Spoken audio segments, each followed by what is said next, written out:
বৃষ্টি ও উজানের পাহাড়ি ঢলে হু হু করে বাড়ছে তিস্তা নদীর পানি। এর মধ্যে তিস্তা তীরবর্তী নির্মাঞ্চল ও চরগুলোতে পানি ঢুকতে শুরু করেছে। রংপুরের ৫ জেলা লালমনিরহাট, কুড়িগ্রাম, নীলফামারী, রংপুর ও গাইবান্ধার তিস্তা পাড়ে বন্যার আশঙ্কা করছেন নদী পাড়ের মানুষ ও পানি উন্নয়ন বোর্ড। উজানের ঢল ও টানা ভারী বৃষ্টির কারণে তিস্তা নদীর পানি বৃদ্ধি পেয়ে ব্যারেজ পয়েন্টে বিপদসীমার কাছাকাছি অবস্থান করছে। সোমবার সকাল ৬টায় তিস্তা নদীর পানি বিপদসীমার ৩৫ সেন্টিমিটার নিচ দিয়ে প্রবাহিত হয়। পরিস্থিতি নিয়ন্ত্রণে তিস্তা ব্যারেজের ৪৪টি গেট খুলে রাখা হয়েছে।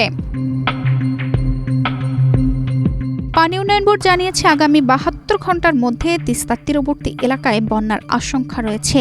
এ কারণে নদীপাড়ের বাসিন্দাদের সতর্ক থাকার আহ্বান জানানো হয়েছে।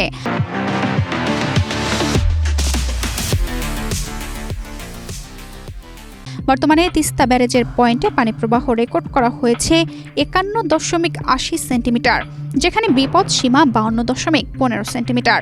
পানি বৃদ্ধি পাওয়ায় লালমনিরহাটের ৫ উপজেলার নির্মাঞ্চল প্লাবিত হয়েছে এবং অনেক রাস্তাঘাট তলিয়ে গেছে। এতে আমন ধানের বীজতলা ও বাদাম ক্ষেতের ক্ষয়ক্ষতি হয়েছে বলে জানিয়েছে স্থানীয় কৃষকরা। অন্যদিকে কুড়িগ্রামে ব্রহ্মপুত্র, দুধকুমার ও ধরলা নদীর পানি এখনও বিপদসীমার নিচ দিয়ে প্রবাহ হচ্ছে। লালমনিরহাট পাইপ নির্বাহী প্রকৌশলী সুনীল কুমার গণমাধ্যমকে জানান, বৃষ্টি ও উজান থেকে আসা পাহাড়ি ঢলে তিস্তার পানি দ্রুত বাড়ছে। যে কোনো সময় পানি বিপদসীমা অতিক্রম করে তিস্তা পাড়ে বন্যা দেখা দিতে পারে। তিনি আরও জানান, যেহেতু উজান থেকে পাহাড়ি ঢলে পানি আসছে, তাই তিস্তার পানি বাড়তেই থাকবে। তানজিদা রহমান, ইনায়া, বাংলাদেশ প্রতিদিন।